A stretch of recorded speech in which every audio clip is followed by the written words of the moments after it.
Hi, Trevor here, reflecting on life through music. Welcome and thank you for stopping by.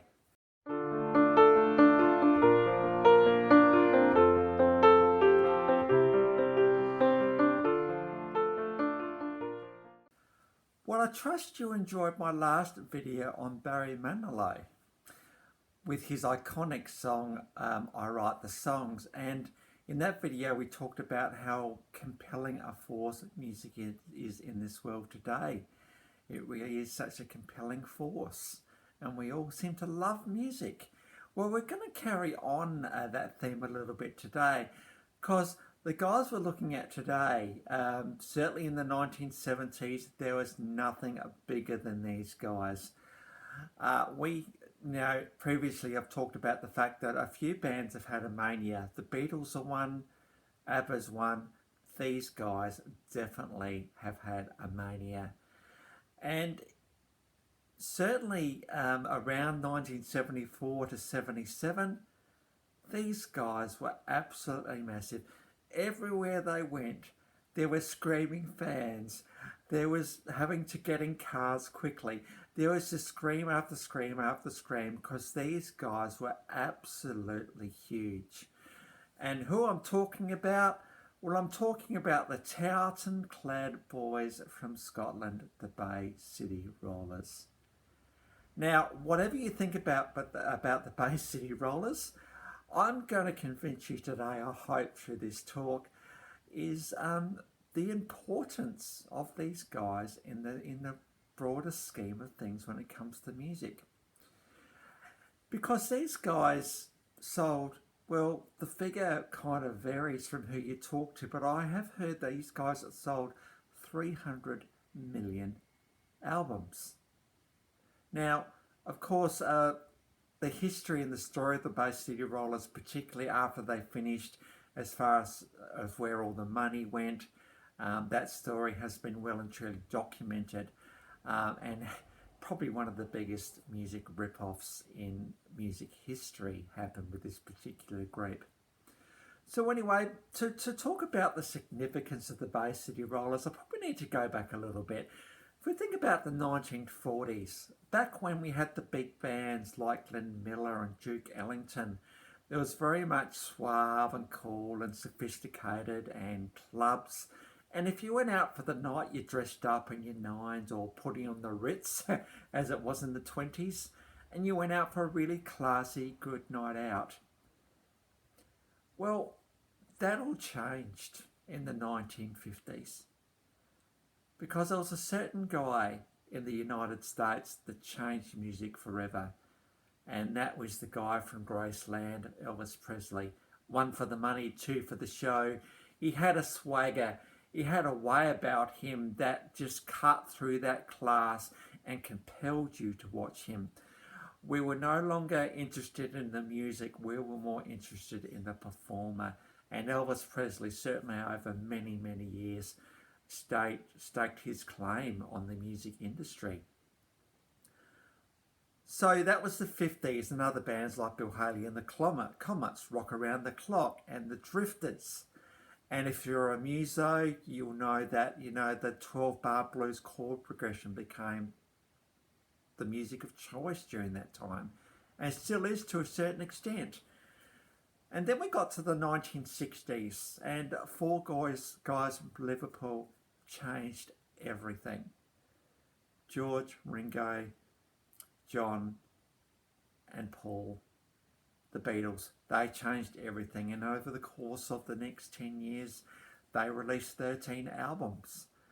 And as well has been well documented with the Beatles, they had half their career where they were performing and they couldn't be heard above the screaming fans. And then for the second half of the career, they got a little bit more creative with albums like Sgt. Pepper's and Let It Be and Abbey Road and albums like that. So the Beatles came and changed everything. Of course, also around that time, we had the Rolling Stones, Mick Jagger and the boys. They were making their mark on the music industry. And across the Atlantic, we had the Beach Boys also making noises with some very creative and inspirational albums. And so we saw music becoming very much an art form for those who had the luxury, I suppose, with album sales to be able to create and to innovate in their music. That then led to the 1970s, which I suppose is a significant decade, particularly for the Bay City Rollers, because we had bands like the Electric Light Orchestra and the Doobie Brothers, and Led Zeppelin and Fleetwood Mac and The Who and Queen. Of course, a lot of these bands actually sort of had a beginning before the start of these decades, but this is kind of the decade where these particular groups became really, really popular and powerful. And, you know, if you think about bands like Led Zeppelin with Jimmy Page and John Bonham and all the guys in Led Zeppelin, they have been hailed as one of the best rock bands of all time. They have been hailed good because how well they played their instruments and their musicianship with songs like Stairway to Heaven and all songs like that have captivated audience with the brilliance of the music. But there was some space for something else. We had brilliant music. We had absolutely incredible musicianship in some of these bands. But there was a space for something else. And it was something that the Beatles brought to the world, particularly in the first half of their career, with the screaming fans. This concept of band members and musicians becoming just so much bigger than their music. And one of the bands that I think capitalised on this was ABBA in 1974 when they took the world by storm with their song Waterloo, Stairway to Heaven, and Won't Be Fooled Again by The Who, and songs from Fleetwood Mac. They weren't that. What they were is they were a fresh and innovative and pop perfection to their music. And so ABBA hailed in, I believe, a new era of fan-based, fan-motivated music. And of course, around the same time, the Bay City Rollers too, everywhere they went, there were screaming fans. So if we look at the Bay City Rollers, I suppose, between 1974 and 1985, they actually had 12 albums. And then they released a further one in 2015. Well, the Bay City Rollers started off with Nobby Clark and Alan and Derek Longmuir. Now, the Longmuir brothers are no longer with us, so my condolences to them and their families. We then had Stuart Wood and Eric Faulkner. Nobby was around for the start, certainly around the time when Bay City Rollers weren't as big. And so I suppose after a while he thought, well, I've had enough of this, so I'm going to move on to other things. And to Les McKeown. And Bay City Rollers just took off big time. And what did we see? We saw a band that seemed accessible to their fans, a band that seemed to want to put on a show and to entertain.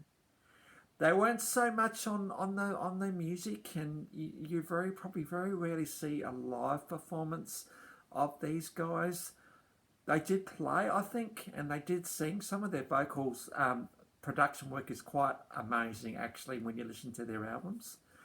But not much in the way of live performances. But you didn't go to see the Bay City Rollers to see them live. You went to see Les McKeown and Stuart Wood and Derek Longmuir and Alan Longmuir and Eric Faulkner. You got to see them guys in all of their tartan splendour. And as Rollermainia was taking over the world, well, so was Tartan Mania. Everywhere you went, teenagers were donning their tartan just to be like their idols, the Bay City Rollers. And then after a while, Alan Longmuir got a bit sick of it all, because with all of this fame and notoriety, they didn't have much of a life. And I think this was getting to Alan in particular. So he was replaced by Ian Mitchell and later Pat McGlynn, who came in and took over from him. And in 1979, Les McKeown finished up with the band too. He'd been doing lead vocals for probably 5 years through their chaos that was the Bay City Rollers. And Duncan Fruer came in. He did do some albums with them as well, very much changing their sound to something a bit more sophisticated. And of course, so the Bay City Rollers had screaming fans. They had a mania, and people just had to see them. Music became such a compelling thing through these guys that they just had to be seen, and certainly through 74 to 77 they toured extensively all around the world because they were busy. They were popular in America, certainly popular in England, and they're popular in places like Australia as well. In fact, Australia was a massive market for the Bay City Rollers. And so then what happened after the 70s? Well, in the 80s, we got to the point where our arenas and our stadiums weren't big enough, so we had to build new stadiums. For bands like Toto and Bon Jovi and all of the glamour rockers of 1980, they wouldn't have had the venues, I believe, that they had without the 1970s, and where fans become more of a focus for these guys for music. So the 1970s had a lot to do with where music is today, because fans become a little bit more front and centre with shows and performance and all the rest of the things that you have to do. And certainly when the Bay City Rollers did do their act on stage, it was very, very compelling, very colourful, full of tartan, screaming fans, and they just had a way of just performing that made them so compelling. So I believe, anyway, that the 1970s were a significant time for music in general, because we saw bands like ABBA and the Bay City Rollers with their more pop perfection that they had really give fans a bit more of a voice in music. And I think because of that, music has certainly benefited from that. I mean, probably think where music is now with reality television shows like The Voice and Idols, American Idol, Australian Idol, X Factor, the Got Talent series, we certainly have fans really engaging with the artist on stage, and that's probably a really, really good thing, I'm thinking. Don't get me wrong, there certainly is a place for bands like Led Zeppelin and Fleetwood Mac and The Who for their absolutely musical mastery, how incredibly well those guys can play. But I suppose the focus very much with bands like ABBA and the Bay City Rollers is the fact that they created some really good fun times for their crowds. So they certainly have a place. And I trust that will be an encouragement for you as you look at bands, because the Bay City Rollers, I mean, there's differing views about them, but I suppose what I'm trying to do is I'm trying to just to highlight the important significance of a guys that sold allegedly 300 million albums. That sort of success just can't be denied and cannot be ignored.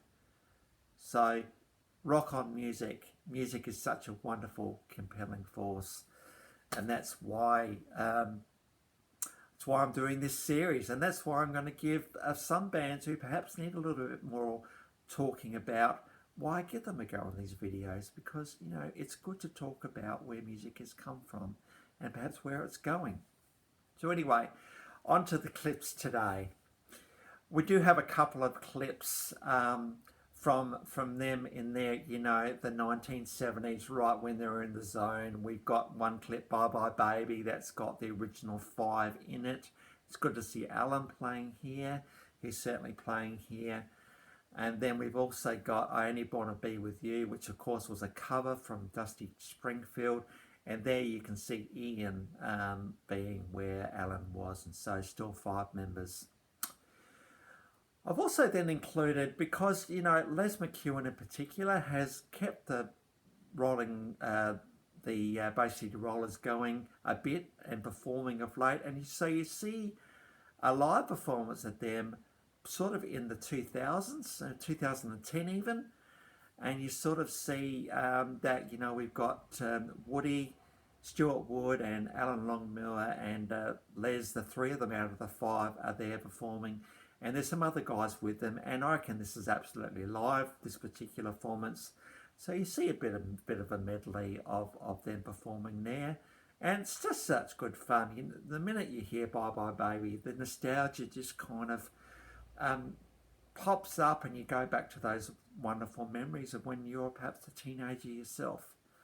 So we've got that, and I've also included an interview with Les McKeown from the Australian media of Sunrise, where he's interviewed by some Australian journalists, and he talks just a little bit like those days, and you'll see, particularly at the start, just how chaotic and crazy and mania driven the Bay City Rollers actually were, and you get to see some flashback clips to what it was actually like for them back when they were huge and big.